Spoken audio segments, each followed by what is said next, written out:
Hello, Shockers, and welcome to Wichita State's Forward Together podcast. As you can already tell, we are doing things a little differently for this podcast. I'm Elizabeth King, President and CEO of the WSU Foundation and Alumni Engagement. And today we are turning the tables on Rick and hosting him as the special guest. I have known Rick for nearly 30 years now, and he has moved from faculty to administrator and now president. It has been my pleasure for the past 2 years of Rick's presidency to work closely with him on our university's priorities and goals. Rick has big plans for the future of our university, and it's my pleasure to welcome him as the guest today. So Rick, you are in your third year as president of our great university, and you have been relentless in stressing your priorities for the university, but the first and foremost has been access and affordability for our students. What successes are you seeing during your tenure? Well, I think the listeners need to understand that we can't do anything as an institution unless we're growing and not just recruiting new students, but retaining students and all of those things that go into that. And I think what I'm most proud of is the work that we've done, including with you and the foundation, is in raising need-based aid, and we've made a lot of progress. And not only privately, as you know, but in the last couple of years, the state has invested an additional $6 million of ongoing dollars. So what would the foundation endowment have to be to earn $6 million? I can't do the math that fast, but a lot of money. lot of money. So that's been the most gratifying thing. And you know from working with me over the years that I talk about this a lot. And we know that the only way that we're going to make success in this area is to be able to recruit new students who don't have the opportunity, and I think we've done a lot of good things in that regard. Oh, absolutely, and it makes me so proud that we have moved the needle on increasing need-based support, especially. Mm-hmm.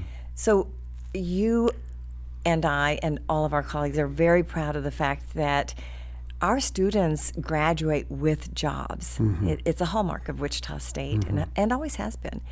And over 70% of our alumni stay in the state of Kansas. How does that statistic resonate as we're trying to increase the talent pipeline for business and industry? Well, I think one of the things that, the reason why that's so important is obviously the individuals that we educate and train here at Wichita State help support our economy, our community, and our business and industry. When we talk to the legislature about more funding for the university, that's really important because they're investing a lot in the institution. Many people don't think they're investing enough. That's a whole different topic. But when they see what they are investing in Wichita State and this return on investment, that 70% of our undergraduates are staying in the state and working, helping grow our economy, that helps us do a lot of other additional things. Right. And I think it's one of the reasons why we've gotten additional support for special projects around aviation, but also digital transformation, the innovation campus, but also need-based aid. They see that what we're doing is working. And it is. I think a lot of people are surprised when we say that almost 50% of our student body is first-generation college students. Mm-hmm. What obstacles does that pose for a 17-year-old who doesn't come from a family of those who've gone through college? And what are we doing to remove the barriers mm-hmm. on our campus? Yeah. Well, as you know, first-generation students don't have any role models or very few role models of what it's like to be a college student. It's just the nuances. I just recently, school started, and a lot of us go and help students find their classes. We have Wuber golf cart pickups, and I came across a first-generation student, had never been on campus, really? Even though that was her first day of class, and we have all kinds of support to get students acclimated. And she was needing assistance on how to read her schedule, since she didn't know where to go and didn't know how to just look at simple things like that. So that that puts an extra burden on the campus to be mindful of that. Right. We have done a lot of stuff. We call it wraparound services to make sure students have the support they need once they get here. And one of the things that we're doing is renovating the old Clinton Hall that was the former home to our business school into the Shocker Success Center. Right. And we're moving 20 offices to that facility that are all over campus. And it's really to address this issue of finding information in one centralized location where students don't have to go and hunt for it, particularly first-generation students or commuter students who are working, need to get into their classes in a service really quickly and then get back to their job. So, because before we now have this opportunity, it's opening when? Late spring, early summer? Next summer, Shocker Success Center. Mm-hmm. They had to make choices. Okay, today I'm going to do tutoring, but I really need to go to the Military and Veterans Affairs office, but I can't do that today because I'll have to go to a completely different building. Right, exactly. Yeah. Or international students in particular who are currently at the edge of campus, and we're going to be able to support them right there with all these other services. Yeah, so those kinds of things we need to be cognizant of. We've also put other kinds of services in place, having student success coaches and advising help. That's what's going to be required, and that's not going to go away. We're going to have to continue to be aware of those needs of students because college is not affordable for many of them, and they're not going to have more resources all of a sudden. Right. So how have you seen the student body change? You came to campus in the middle 90s. Mm-hmm. 1994. 1994. How have you seen the students today compared to the students of that time period? Well, I'll just say that the students today versus the students back in 1994, we had the same bright students then that we have today. I think students have more challenges in terms of their finances and those sorts of things. But our campus is more diverse. Yeah. 1 in 4 of our freshmen identify as an underrepresented minority. We have many more students who are under-resourced. They need more resources. Most of them are on Pell Grants. We're an emerging Hispanic serving institution. And as we've already spoke about, nearly half of our undergraduate student body is a first-generation student, and there are just more complexities associated with that. We have more diversity, and we're less homogeneous, and when you have that, you're going to have more needs of students. And mental health issues today, post-COVID, technology advances, all of those other issues that make running a university very complex. And mental health is a challenge that seems to be more prevalent in just in our population, but particularly the college population. So we've had to put more resources there. I think that's actually in the big scheme of things a good thing because we recognize that mental health is an issue that we need to address when trying to make sure that students understand that we will support them through that. And so we're making it more available and have programs to recognize some of these issues. And that's only going to help our student body and individual students. Right. So shifting gears, I know you trained at the Houston Medical Complex, and you came into the provost's office already having actually came to campus already having a vision of why Wichita couldn't be a similar type of location for a convergence of different medical health professions areas. So you've launched it. You had a big vision, and fortunately the state has come alongside as well as KU. Tell us more about that, and how does that promote economic strength of South Central Kansas and the whole state of Kansas? Yeah. So I've always thought, I was trained in the Texas Medical Center, which is the largest health science center in the world. Came to Wichita. And I always thought, why aren't we working more closely together with KU and other healthcare organizations?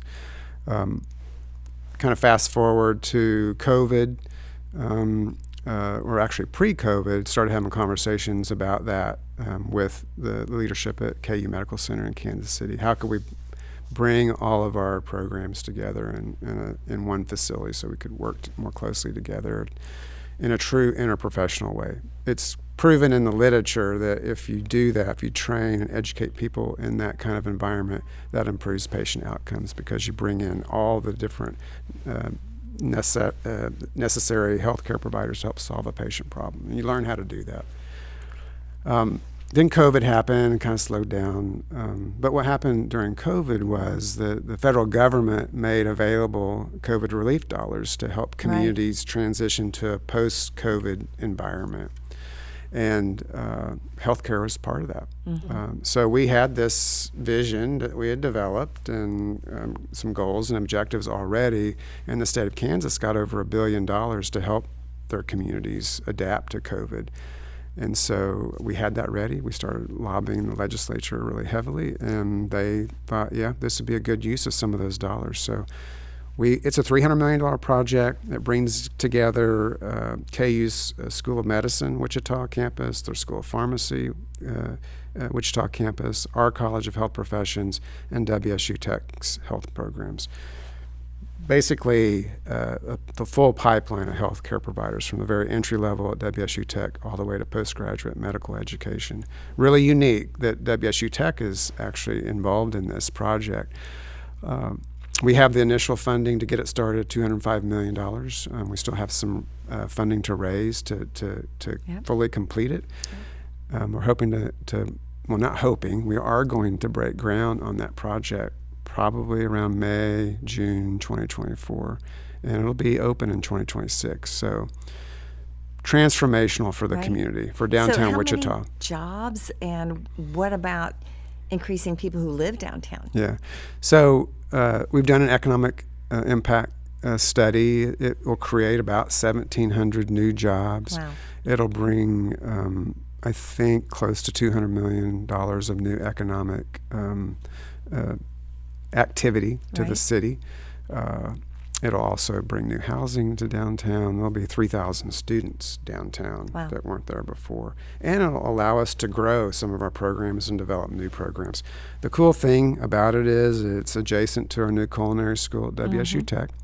There's a DO school downtown too. So the whole idea is to, create some density around healthcare, which will help innovate, bring in new biotech companies, and we're really seeing this as another innovation campus focused in healthcare in the core of the city. Right. It's the largest capital investment in the history of downtown Wichita, which is phenomenal given where we all are and the economics of things and funding state governments and that sort of thing. So we're very fortunate that we're able to move forward in this way. And I have to give credit to KU and Chancellor Doug Girard, who is also a physician, and I'm a PA and have a background in public health as well. So I think us coming together with that background has really helped bring this together and holding it together, because it's two institutions working together, and that's unheard of in our state. It's very common elsewhere, but it takes leadership to keep these things together and keep them moving forward. Well, at the risk of embarrassing you, you are an extremely strong leader. And I think that the biomedical campus is an example of that leadership, because had you not already had the vision and creating the plans with actually no idea of where the funds would come from, but you had something ready to roll out, which put us to the top of the queue. Yeah. And this is kind of what I learned through the process, is that state leaders, policymakers, donors, they need that bold vision. They need big ideas to move forward. And that's what we had. And people could put their arms around that, could see how that would benefit this community. And so that if there's one thing that I can take from that, is how we can do that for the rest of the university and some of our other initiatives that we know we want to do or we're thinking about. Absolutely. Shifting gears again, we had our faculty staff kickoff, and you used as the basis for your remarks Ted Lasso. Why did you pick Ted Lasso? Well, for those of you who are listening who don't know who Ted Lasso is he's a fictional coach from Wichita State, football coach who won the national championship. Yeah.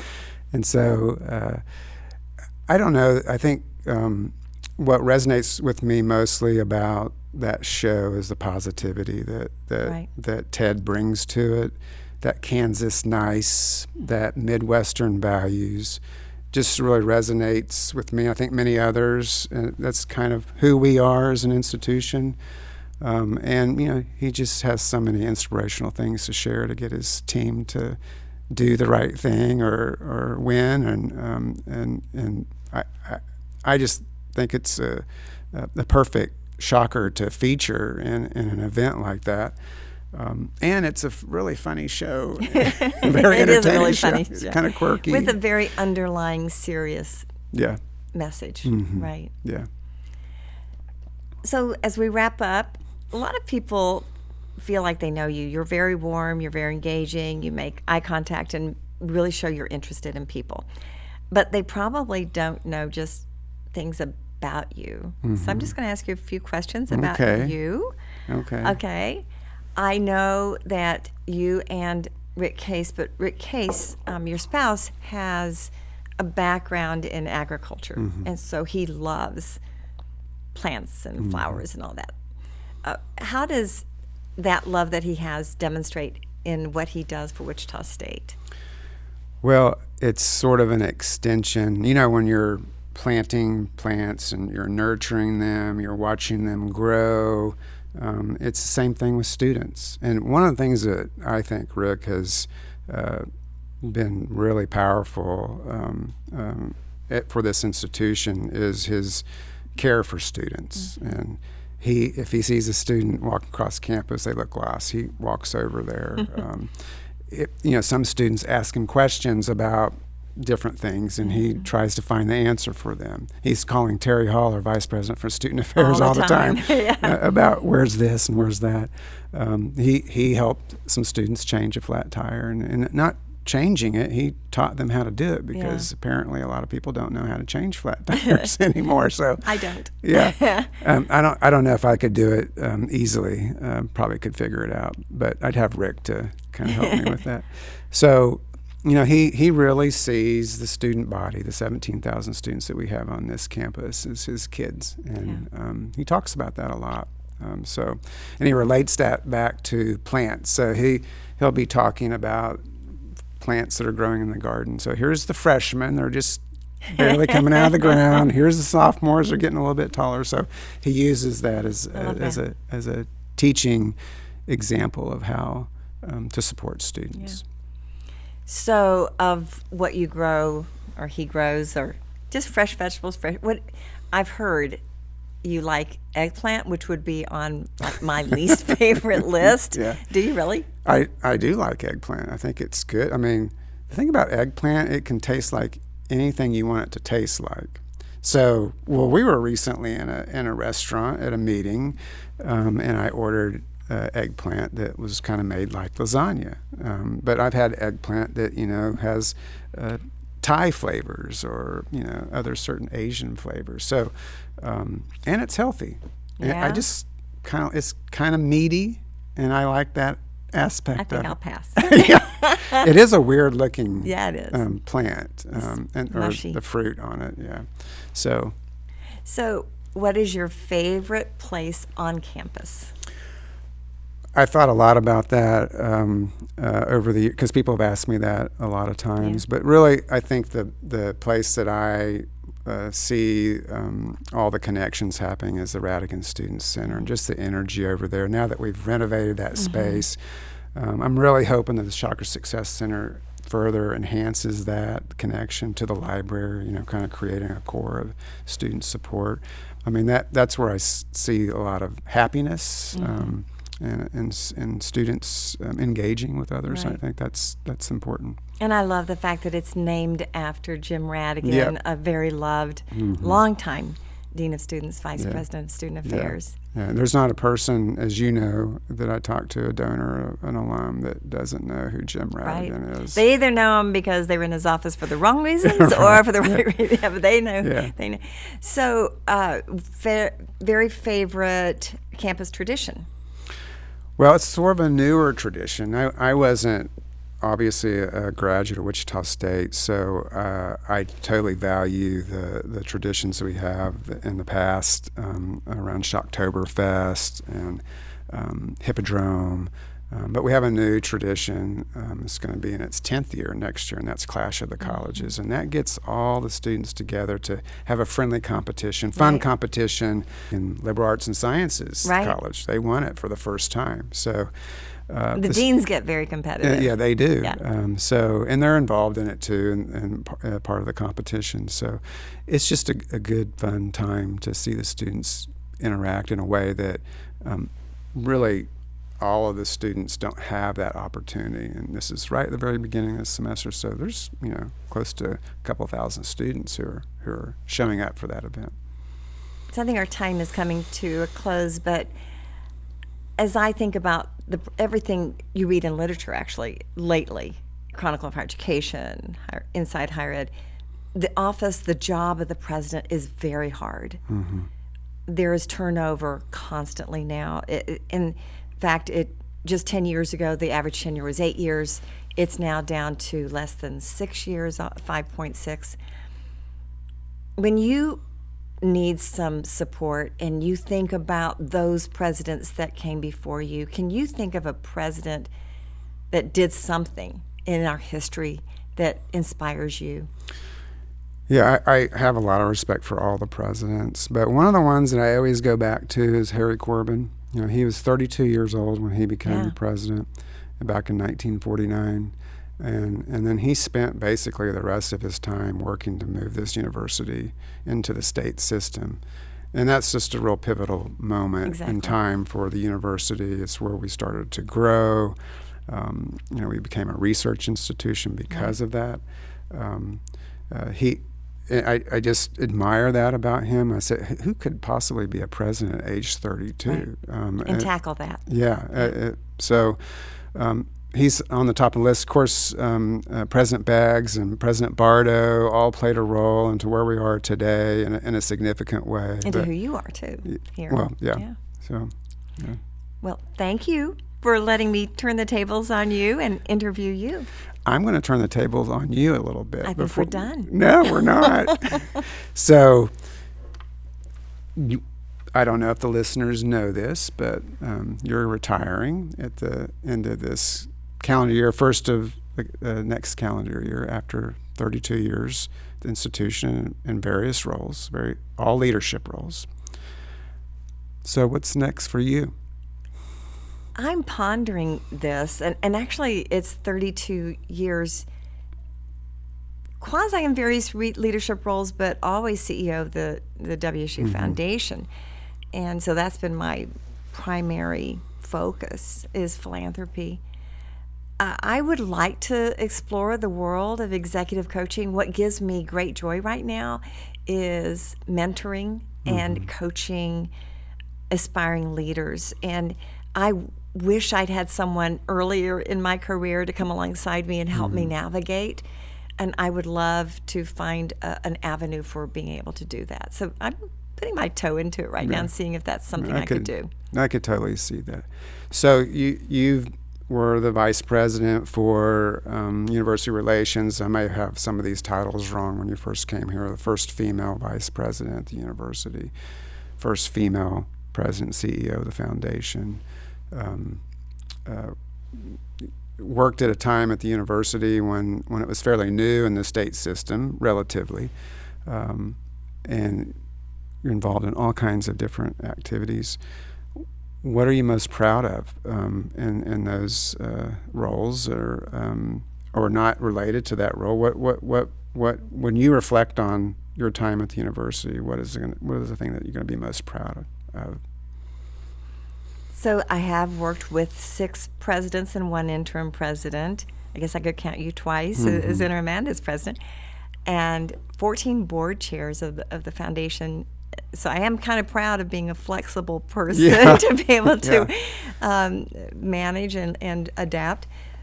I think when I reflect on my time, I look at the collective work of my team, but also of working with the presidents and the executive team and deans and others. And when I see buildings all across campus that we've been involved with our donors, or when I see lots of graduates that I know they received tremendous scholarship support from donors we worked with long ago, that gives me such satisfaction. Mm-hmm. And now when I look at the team that I will be leaving and how strong they are, I have gratitude beyond measure. Mm-hmm. But I have loved working with you. That'll be one of the big things that makes me sad about leaving this job. Well, back at you. One of the things that I know about your time as president of the foundation, but I don't know if everybody really understands this. So all in, the foundation was worth about $50 million when you came here. And it's worth what now? Around 400 million. Yeah. And during my time, our collective work, we're over 900 million raised. Mm-hmm. That's phenomenal. And one of the other things I've learned from you is that this is a marathon. And this isn't a sprint. I think a lot of people don't understand that this work takes years. And you all just recently shared some information about a focus of the foundation for 20 years, and all this legacy work that you've been working on in terms of planning gifts and that sort of thing. Talk a little bit about where we are with that, and that's going to pay dividends for many, many years of the institution. We have on our records now of individuals who've said we are in their estate plans of around $400 million, but we know that that's a low estimate because many times people are nervous about sharing personal information. But that will continue to come into this university over many decades to support the areas that donors have passion for. Scholarships, faculty support, the museum, the library, making a big difference in our students. Even unrestricted gifts. Those are lovely, aren't they? Yeah. So, I think that in itself is probably going to be your biggest legacies, because as you retire, They'll be long after I'm gone. And those have been developed. Those relationships were developed while you were here. So one last question. So you're leaving this role. You're thinking about what you might do next. What is your hope for the foundation as you leave? So what is my hope for the foundation and for my successor? I'm excited I believe I am the longest serving foundation CEO of any university in the country.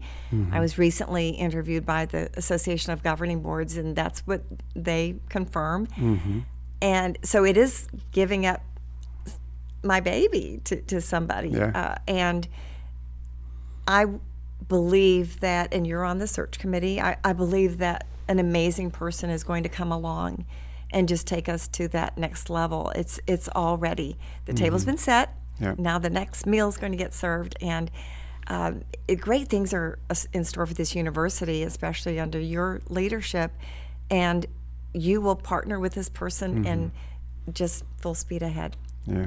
Well, I'm not looking forward to that, but I understand, how when people need to transition out of their roles, and I respect that. I'm happy for you and Don, and you've been a great colleague, and I appreciate that, and been great to get me oriented to this role and to the supporters of this university. So we're going to miss you. And thank you for that compliment to Don, because I've teased for years that my husband works nights and weekends for Wichita State, but no pay. Right.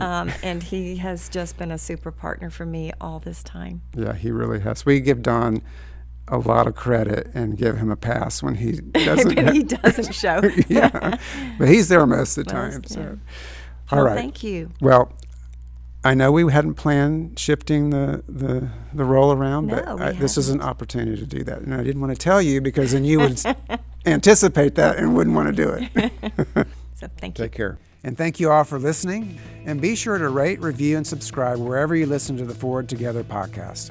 Go Shockers!